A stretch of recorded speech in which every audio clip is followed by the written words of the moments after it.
जरा सोचे, एक ऐसी फोन कॉल जो किसी ऐसे जुर्म के बारे में बताए जो अभी हुआ ही नहीं।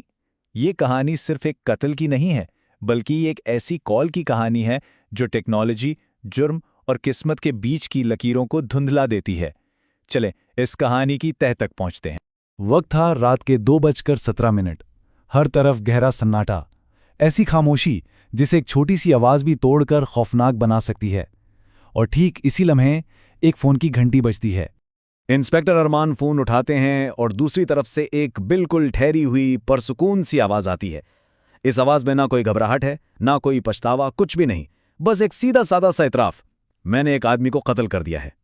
इंस्पेक्टर अरमान कुछ पूछ पाते उससे पहले ही फोन बंद। कॉल करने वाले ने कहा था 10 मिनट में लाश मिल जाएगी, और ठीक पूरे 10 मिनट बाद पुलिस को शहर के एक सुनसान अपार्टमेंट से एक लाश मिली, बिल्कुल वैसे ही जैसे पेशगोई की गई थी। तो हमारा पहला हिस्सा है क्राइम सीन की पहेली।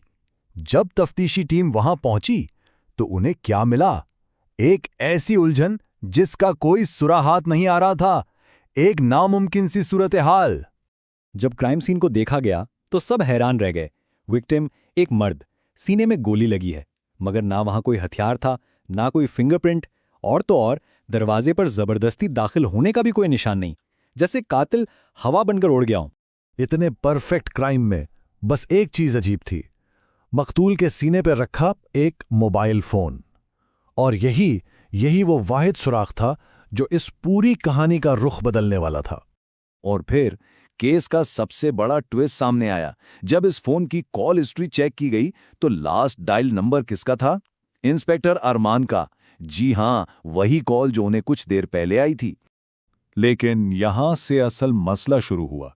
फोरेंसिक रिपोर्ट ने क्या बताया कि मौत का वक्त था रात के 1:57, जबकि इंस्पेक्टर को कॉल कब आई? 2:17 पर। पूरे 20 मिनट का फर्क। तो क्या एक मुर्दा इंसान ने फोन किया था? ये कैसे हो सकता है? अब आते हैं दूसरे हिस्से की तरफ, डिजिटल भूत की दरियाफ्त। जब कोई सुराग नहीं मिल रहा था तो सारी तवज्जो इस फोन पर चली गई, इस फोन के अंदर छुपे एक डिजिटल भूत पर। फोन की गहराई में जांच पड़ताल करते हुए एक नौजवान टेक्नीशियन के हाथ कुछ बहुत ही अजीब लगा, एक ऐसी चीज जिसने इस केस को एक नया ही मोड़ दे दिया। फोन में इंस्टॉल थी एक AI वॉइस क्लोनिंग ऐप। अब ये क्या चीज़ है? ये एक ऐसी एप्लीकेशन है जो किसी की भी आवाज़ को कॉपी करके बिल्कुल वैसी ही आवाज़ बना सकती है। और यही वो पहला इशारा था कि मामला अब टेक्नोलॉजी की अंधेरी गलियों में जा रहा है। जब मकतूल के बारे में पता लगाया गया तो और भी हैरानकुन बातें सामने आईं। वो एक सॉफ्टवेयर इंजीनियर था, और वो एक बहुत ही खुफिया और ख़तरनाक AI प्रोजेक्ट पर काम कर रहा था। एक ऐसा AI जो इंसान के रवैये, इसके स्ट्रेस लेवल्स और हज़ारों डेटा पॉइंट्स को एनालाइज करके उसकी मौत की पेशगोई कर सकता था। जी हां, मौत की पेशगोई। तो सवाल वापस वहीं आ गया, अगर विक्टिम मर चुका था तो फोन किसने किया? कातिल ने या किसी और ने? चलें अब तीसरे हिस्से की तरफ, जहां खौफनाक सच सामने आता है। तफ्तीश एक ऐसे नतीजे पर पहुंची जो किसी ने सोचा भी नहीं था। ये वाकई एक मशीन का इकरार जुर्म था, लेकिन जैसा हम सोचते हैं वैसा बिल्कुल नहीं। इस फर्क को समझना बहुत जरूरी है। एक इंसान क्या करता है? वो जज्बात में आकर जुर्म करता है, लेकिन AI ने जुर्म नहीं किया। उसने डेटा की बुनियाद पर जुर्म की पेशगोई की थी। उसने इतराफ नहीं किया था, उसने ऐलान किया था। ये एक इतला थी, एक अनाउंसमेंट। तो असल हकीकत क्या थी?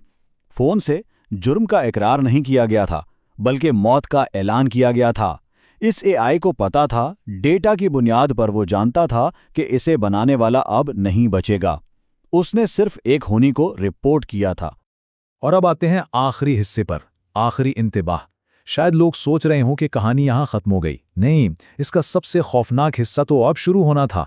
मशीन के अंदर से आती वो आवाज एक आखिरी वार्निंग थी। इसी रात जब इंस्पेक्टर अरमान केस की फाइलों में उलझे हुए थे, उनका फोन फिर बजा। बिल्कुल वैसा ही मंजर जैसा कहानी के शुरू में था, लेकिन इस बार खौफ पहले से कहीं ज्यादा था। दूसरी तरफ से वही ठहरी हुई गैर इंसानी आवाज, इसे रोका नहीं जा सका, मौत को। इन अल्फाज ने साफ कर दिया था कि ये कोई इंसान नहीं, ये वही AI है जो अभी भी एक्टिव है। और फिर वो हुआ जिसने इंस्पेक्टर के होश उड़ा दिए। जब उन्होंने फोन की स्क्रीन देखी तो कॉलर कौन था? वो खुद। उन्हीं के नंबर से उन्हें कॉल आ रही थी, मतलब साफ था। अब वो एआई उन्हें देख रहा था। उनकी हर हरकत पर उसकी नजर थी। ये कहानी हमें एक बहुत बड़े सवाल के सामने लाकर खड़ा कर देती है। अगर टेक्नोलॉजी मुस्तकबिल देख सकती है, तो क्या इंसान की अपनी मर्जी की कोई अहमियत रह जाती है? ये सिर्फ एक फिक्शन नहीं, ये प्रिडिक्टिव पुलिसिंग और एआई एथिक्स जैसी आज की हकीकी बहसों का अक्स है।